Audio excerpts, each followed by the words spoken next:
Pas plus. Tu commets peut-être tout. Les saints te disent, il faut faire. Fais. C'est là que vous entendez les gens dire, avant, moi, en 84, Dieu me parlait. Vous entendez les gens comme ça. À moi, en 85, quand on était à Divo, on n'est plus à Divo, on est ici à Yopougon. Alléluia. On est à Yopougon, on est à Yopougon. Et puis ce n'est pas en 85, maintenant on est en 2019. Quelle est ta relation avec Dieu? Voilà l'interpellation de Dieu dans Apocalypse. Souviens-toi d'où tu es tombé, répands-toi et pratique ton premier amour. Que le Seigneur nous aide. Si tu vois bien aimé que Dieu ne te parle plus, c'est qu'il y a quelque chose. Souviens-toi de où tu as désobéi, où tu es tombé. Répands-toi et Dieu continue avec toi. La repentance, c'est la seule voie. La confession, c'est la seule voie que Dieu a tracée pour continuer tous les jours avec lui. Mais si on ne se répand pas, on garde. Il faut garder ça au frigo. Mais moi, je vous conseille de ne pas garder. Dès qu'il y a la conviction du Saint-Esprit, en même temps, même tu es dans le cas, il faut demander pardon. Même tu es sous la douche et le Saint-Esprit te parle sous la douche, il ne faut pas attendre que quand je vais quitter cette douche-là, tu ne sais pas ce qui peut te passer après quelques minutes. Il faut confesser même dans la douche. Alléluia. Même tu as dit de te laver pour le Saint-Esprit te dire, mon ami, tu as menti. Il ne faut pas attendre. Bon, attends d'abord, quand je vais finir de me laver là, commence déjà à te confesser. Demande pardon à Dieu. Alléluia. On n'attend pas. Ça, chaque jour dans notre vie, dès que quelque chose entre qui n'est pas la gloire de Dieu, à même quand tu cherches ça. Vous voyez par exemple la mer ne garde pas sa théo. Dès que tu jettes l'ordure là-bas, il prend ça, allez par la vague et tu renvoies ça au bord. C'est pourquoi vous voyez au bord de la plage là, il y a beaucoup de bidons, beaucoup de bouteilles, beaucoup de quoi, parce que la mer lui ne garde pas saleté là-bas. Si vous jetez ça, lui il prend ça, allez, où c'est quitté là? Venez ramasser ça là-bas. Vous n'avez pas remarqué ça? Allez au bord de la plage, vous allez voir, il y a des bouteilles, il y a des quoi. Qui jette ça? Et puis la mer, regarde, c'est chez moi, vous venez déposer votre poubelle ici. Allez, par la vague, il renvoie ça au bord. Prenez ça là-bas. Prends. Ça, c'est deuxième niveau. Nous pouvons nous appuyer sur le passage de 1 Thessaloniciens 5, le verset 23 à 24. 1 Thessaloniciens 5, le verset 23 à 24. Philippiens 6. Et Philippiens 1, le verset 6. Philippiens 1, le verset 6. Troisième niveau de sanctification, c'est ce que nous parlons de la sanctification totale et finale. La sanctification totale et finale. Qu'est-ce que nous appelons la sanctification totale et finale? Vous mettez entre parenthèses la perfection. Alléluia. La perfection. Ça, c'est le troisième niveau de la sanctification. Ça, c'est la perfection. Et la perfection n'est pas de ce monde. Alléluia. Nous serons parfaits quand? C'est quand le Seigneur Jésus-Christ viendra. Jean dit, tel qu'il est, tel nous serons. Quand nous le verrons là, c'est là que nous serons semblables à Jésus. Pour le moment là, nous cherchons, même ça là, on nous dit, soyez ressemblés à Christ là. Hein? Ce n'est pas d'une manière totale. On doit se dire la vérité. Mais on cherche, c'est-à-dire que chaque fois, c'est un effort quotidien et quotidien. On doit fournir pour avoir le caractère, le comportement de Jésus-Christ. Mais ça sera complet quand? La perfection, c'est quand Jésus-Christ reviendra. Et lorsque nous irons, d'abord, avant même d'aller, nous serons transformés à un corps de gloire, un corps incorruptible. Parce que ce corps ici là, ça là, ça ne peut pas hériter le ciel. Alléluia. Même si tu es joli comment, même si tu es clair comment, mais le corps là ne va pas aller au ciel. Tu seras transformé en corps de gloire. Et c'est ce qui va aller. Pendant la semaine, il vous disait comment l'enlèvement va se passer. Au son de la trompette, Jésus ne descendra pas sur la terre pour venir choisir. Et toi, passe ici. Toi, passe ici. Toi, passe ici. Rien. Il va s'arrêter là-bas. Maintenant, c'est à nous d'aller les rencontrer là-bas. Mais comment on va partir? C'est comme un aimant. Aimant, là, quand tu mets comme ça, là, ça tire tous les objets en fer. C'est comme ça que nous allons partir. Mais pour y aller, il faut habit blanc. Alléluia. C'est pourquoi la Bible dit, heureux ceux qui portent, qui lavent leur robe. Pas habit blanc comme ça, hein?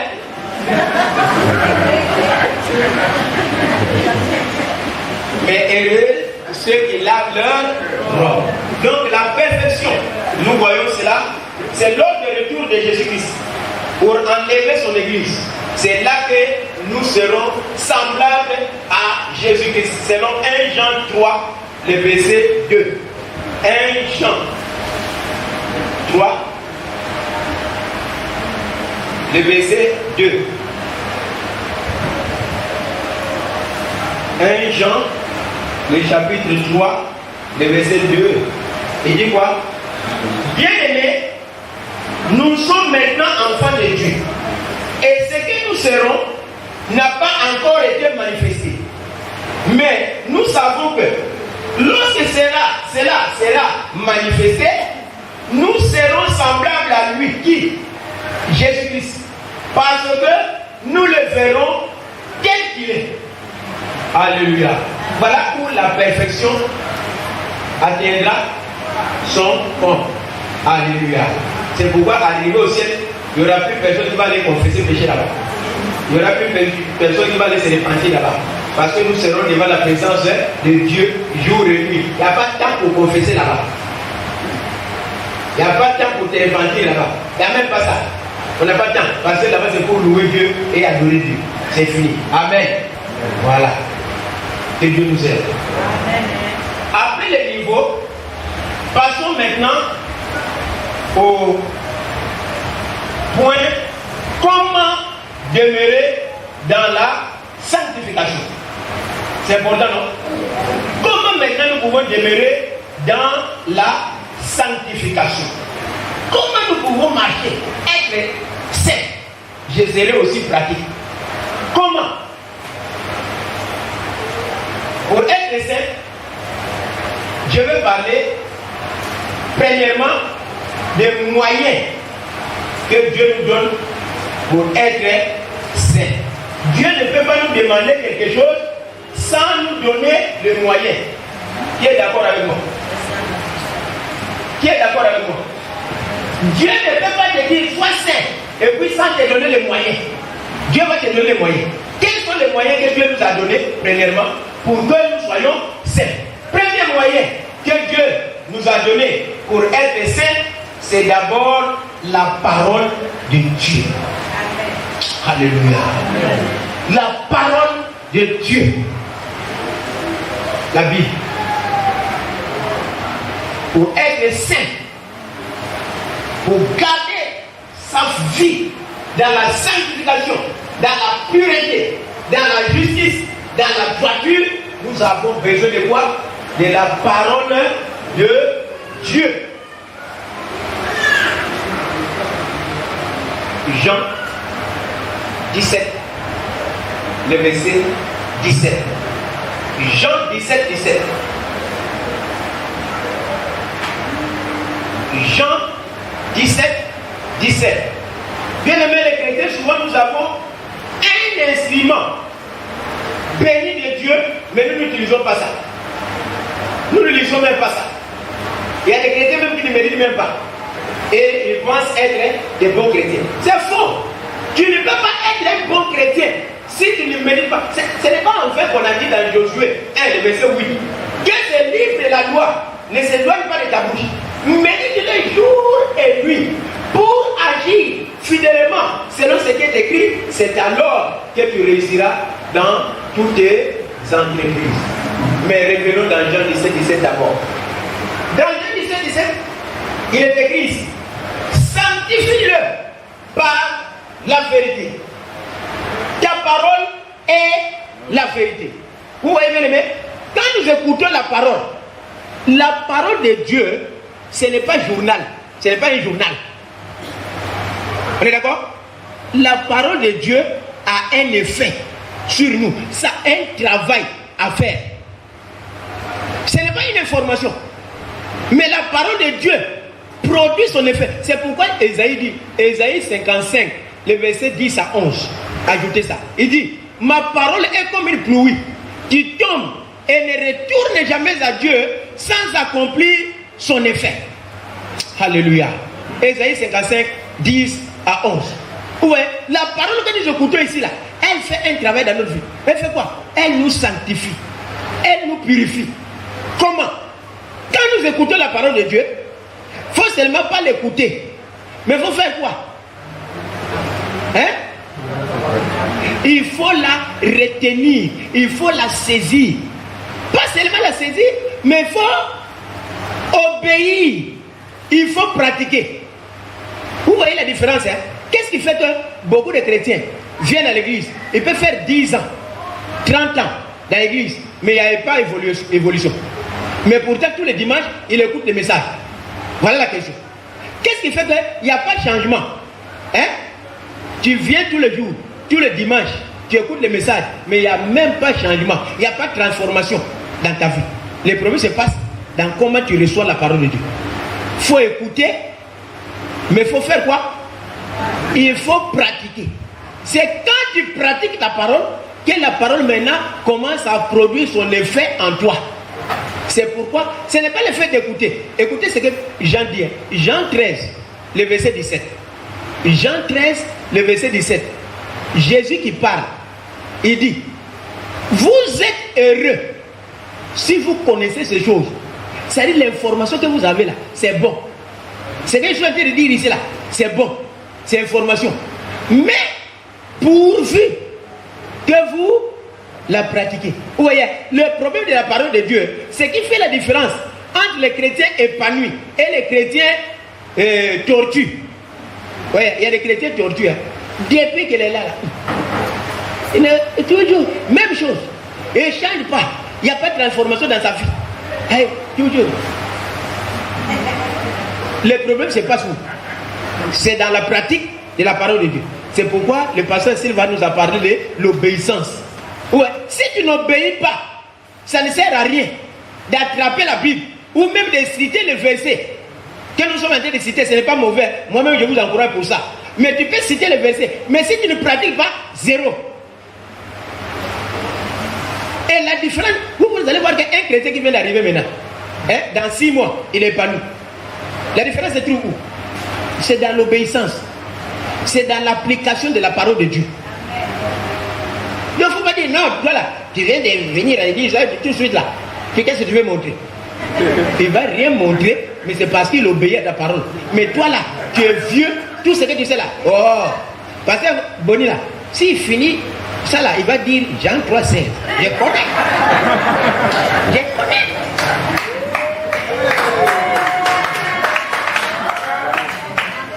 Il y a des gens quand nous prêchons comme ça là, lui il connaît déjà qu'est-ce que tu vas dire après, quel verset tu vas prendre, lui il connaît déjà. Mais le problème ce n'est pas de connaître, le problème c'est de pratiquer. Alléluia. C'est la pratique qui change et qui transforme. Plus tu mets la parole de Dieu en pratique, c'est ça qui transforme ta vie. Ce n'est pas le fait d'écouter. Il y a de ça là, je connais. Si tu dis Ephésiens 5, ah, Marie, Dieu, ça là, je connais. Ce n'est pas le fait de connaître. Mais il faut vivre ça. Il faut pratiquer. C'est ça la différence, bien aimé. Vous comprenez? C'est ça qui fait que beaucoup de nos fidèles viennent à l'église. Ils écoutent. Même les pasteurs, parfois, on est fatigué même. On enseigne, mais ils sont toujours même chose. Comme caillou, on a déposé dans l'eau. Ça ne change pas. C'est toujours le même caillou. Où se trouve le problème? Le problème, ça est dans l'application, dans la mise en pratique de la parole. Si vous allez voir, ne vous étonnez pas qu'un chrétien de 6 mois dépasse celui qui a fait 10 ans à l'église. Je vous dis ça pour choquer votre orgueil. Les gens disent non, moi je suis ancien. Quand on créait FM, j'étais là. Et là, tu peux être là, mais tu n'évolues pas, tu ne grandis pas, tu ne changes pas, ta vie n'est pas transformée. Tu es même chose. Tu es dans caillou dans l'eau. Ça ne deviendra jamais caïman. Alléluia. Jacques, chapitre 2, le verset 21 à 25. Jacques, chapitre 2, 21 à 25. Je ferai tout pour respecter l'heure de l'ancien. Mais ils m'ont pris 5 minutes, vous devez récupérer ça. J'ai bien suivi. Hein. C'est pas ça. Vous êtes d'accord avec moi, non? Parce qu'ils sont venus faire les shows encore après. Ils ont pris 5 minutes. Donc je vois juste là. 11h15. Merci. C'est ça, non? Ah. Je vais respecter le temps. Jacques, le chapitre 2, le verset 21 à 25. Écoutez ce que la Bible dit. J'aime bien cette parole. Il dit, Jacques 2, 21 à 25. Écoutez ce que la parole de Dieu dit ici.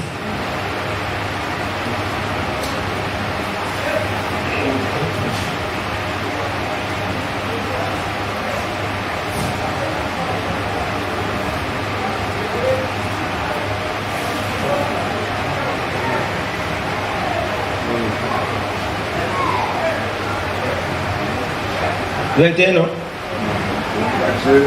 Attends. Écoutez ici, écoutez d'abord. Je commence à partir du verset 19. Écoutez. Tu crois qu'il y a un seul Dieu, tu fais bien. Les démons le croient aussi. Et ils tremblent. Vous entendez ici, hein? C'est que nous croyons là. Nous croyons qu'il y a un seul Dieu, non? Hein? C'est pas ça? Les démons aussi, eux aussi, croient qu'il y a un seul Dieu. Mais est-ce que c'est pour autant les démons vont aller au paradis? Est-ce que les démons vont aller au ciel? La différence c'est quoi? À la place de l'obéissance, ils font quoi? Ils tremblent, sans obéir. Voilà la différence entre nous et démons. Sinon, Satan connaissait la parole de Dieu quand il a tenté Jésus. Il a utilisé aussi, il est écrit. Mais le problème, est-ce que tu pratiques ça? Voilà où il a échoué. Est-ce que tu pratiques? Tu ne pratiques pas, mais tu connais intellectuellement. La parole de Dieu, ce n'est pas question d'intellectuellement, c'est question de pratiquer. On prêche, tu reçois, aussitôt, tu mets en pratique. Et c'est comme ça qu'on est transformé de gloire en gloire. C'est le 2 Corinthiens 3, le verset 18. Mais tu ne pratiques pas la parole de Dieu, tu viens seulement écouter. Ah, vraiment, en tout cas, aujourd'hui, là, c'est tout. Oh, le pasteur Bonnier a bien prêché. Ah, aujourd'hui, en tout cas, l'enseignement, là, c'était tout. Mais tu as fait quoi avec? Tu as fait quoi avec? Tu as fait quoi? On vient ici, on enseigne communion fraternelle. Je me souviens même qu'on a enseigné communion fraternelle ici. Mais bouge là. Ça est toujours là. Hey, qu'est-ce que je vais vous montrer même? Je vais montrer quoi? Parce que quoi? Pratique pas. Regardez, écoutez-moi, je ne veux pas vous venir vous faire peur, hein? Mais écoutez, la Bible dit, hein, on demandera beaucoup à qui on a beaucoup donné. Vous avez vu ça dans la Bible, hein? On demandera beaucoup à qui on a beaucoup donné. Ça dit quoi? C'est dangereux de venir toujours écouter la parole de Dieu et puis tu stockes ça, tu mets ça dans le magasin, dans le dépôt. Tu ne pratiques pas, Dieu va te demander. Le jour de ça là, tu n'as pas entendu ça. Allez, passe là. Vous savez comment les païens vont partir à l'enfer? Hein? Vous ne savez pas? Vous savez comment les païens vont partir à l'enfer? Matthieu 24, le verset 14. Si vous ne savez pas. Cette bonne nouvelle sera prêchée partout dans le monde entier. Et ensuite viendra là, non, il y a un mot qui manque. Il dit pour servir de témoignage. C'est ça qui est grave. On dit pour servir de témoignage. Et ensuite viendra la fête. Ça signifie quoi? C'est-à-dire que le fait seulement d'entendre qu'on a prêché Jésus quelque part, mais tu n'as pas ouvert ton cœur pour le recevoir. Allez, passe là. On n'a pas dit d'aller convertir tout le monde, hein, mais on doit prêcher pour que tout le monde entende. Pour que au ciel, personne ne va lui dire que moi, on ne m'a pas parlé, je n'ai pas entendu. C'est pourquoi il y a radio, il y a télévision, il y a tout. Allez, on évangélise, mégaphone, on parle. Si tu as seulement entendu, hein, tu es déjà condamné. Parce qu'on va te demander, tu as entendu déjà parler de Jésus. que oui. Allez.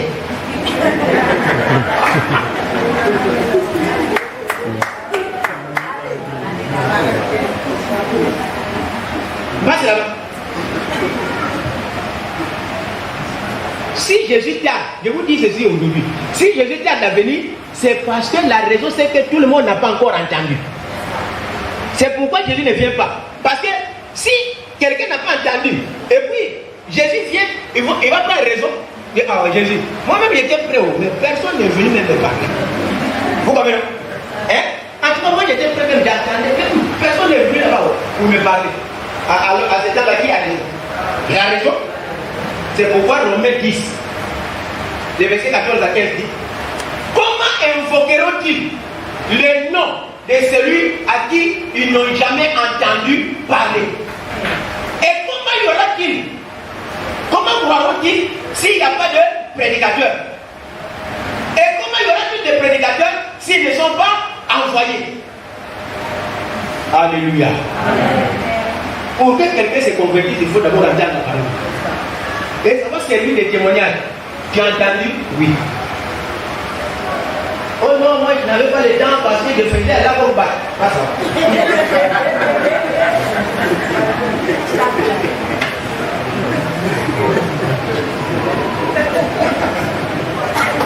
Que Dieu nous aide. C'est pourquoi Hébreux 3:7 dit: si vous entendez sa voix, n'endurcissez pas vos cœurs. Maintenant, c'est le temps du salut. Si tu entends la voix, n'endurcis pas ton cœur. Accepte le Seigneur Jésus-Christ. Si tu es aussi là, et puis tu es dans les pratiques de sorcellerie, et tu viens à l'église aujourd'hui là, et te dis, si tu entends ta voix, n'endurcis pas ton cœur. Accepte Jésus-Christ. Il va te délivrer en ça. Au lieu de venir café les gens ici. Alléluia. Que Dieu nous aide. Donc il y a la parole de Dieu. Deuxième chose, le sang de Jésus qui nous sanctifie. Le sang de Jésus nous sanctifie. Le sang de Jésus nous sanctifie. Hébreux chapitre 10, le verset 10. Hébreux chapitre 13, le verset 12. Hébreux 9, le verset 22. Je reprends. Le sang de Jésus nous sanctifie. Hébreux 10, 10. Hébreux 13, 12. Hébreux 9, 22. Alléluia. On peut même ajouter Ésaïe 1, 18 qui dit: même si vos péchés prendraient la couleur de cramoisi, le sang est efficace pour nous purifier, pour nous nettoyer, pour nous rendre plus blancs que la neige. Ésaïe 1, 18. Troisième chose que Dieu utilise pour nous sanctifier, c'est Christ lui-même. Jésus-Christ lui-même qui est venu appliquer à nous une notre sanctification. Selon 1 Corinthiens 1, le verset 30. 1 Corinthiens 1, verset 30. 1 Corinthiens 1, le verset 30.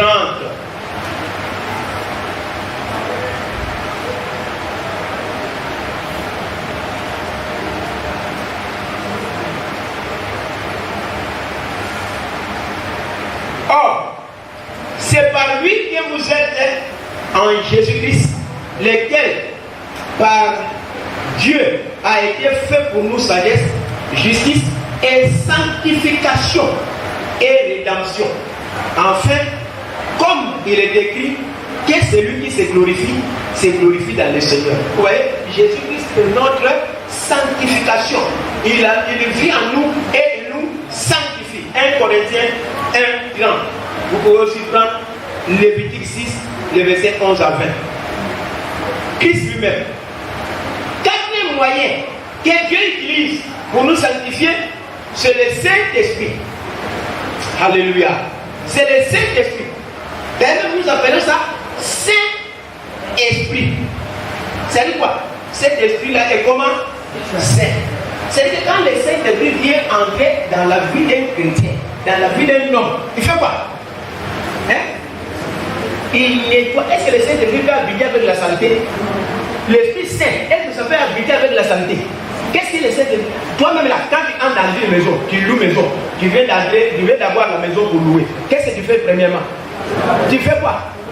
Tu balayes. Après avoir balayé pour un chrétien, tu fais quoi? On vient prier pour la maison, pour sanctifier ça et consacrer la maison à Dieu. C'est pas ça? Parce que tu ne sais pas les esprits de ceux qui habitaient là-bas. Il faut prier pour vos maisons. Toi, tu prends maison à la même temps.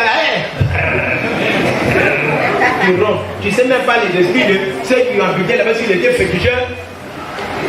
C'est où tu vas mettre même lui-même que lui mettait même son canari là. Après, tu dis, votre bonne, vraiment faut prier. On me poursuit toute la nuit.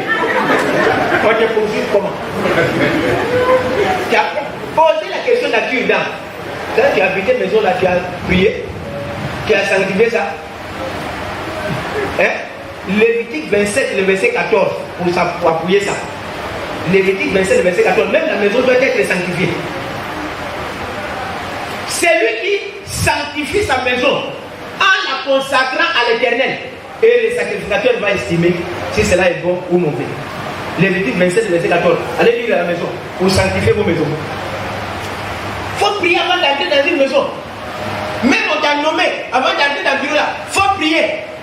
Parce que tu ne sais pas celui qui était là-bas là. Qu'est-ce qu'il a mis là-bas? Il a fait son hôtel. Il y a des gens qui font des hôtels même dans leur bureau. Il y a des bougies. Moi j'ai vu des bureaux qui entrent comme ça, il y a une bougie qui est allumée en bas de la table.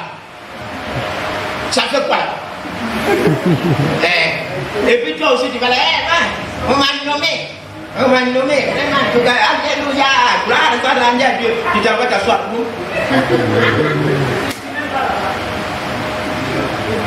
Demain même après, allez, quittez, dégage. Oh non, ne pas de moi. Non, parfois où tu allais mettre. Tu n'as pas prié. Même magasin, pour ceux qui vendent là, priez. Il y a des gens qui vendent là. Vous voyez le matin, regardez le matin ceux qui vendent au marché. Il y a d'autres là, il est venu avec l'eau. Avec des choses. Et puis, mais, avant de commencer à vendre. Et puis toi aussi tu prends ta. Allez, allez, 500, 1000 francs. Tu as prié, tu as confié ça à Dieu. Et quand ça ne va pas marcher, pourquoi pour lui là ça marche? Moi ici ça ne marche pas.